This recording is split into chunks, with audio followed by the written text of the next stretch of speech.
இன்றைய மன்னா. நீங்கள் ஒன்றுக்கும் கவலைப்படாமல் எல்லாவற்றையும் குறித்து உங்கள் விண்ணப்பங்களை ஸ்தோத்திரத்தோடு கூடிய ஜெபத்தினாலும் வேண்டுதலினாலும் தேவனுக்கு தெரியப்படுத்துங்கள். பிலிப்பியர் 4:6. ஜெபம். எங்களை அதிகமாய் நேசிக்கிற எங்கள் தேவனாகிய கர்த்தாவே, உமக்கு ஸ்தோத்திரம்.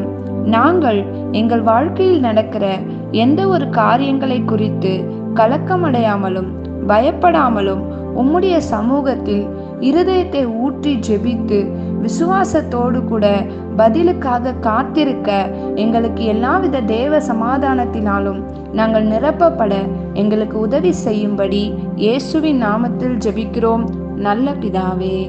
ஆமென்.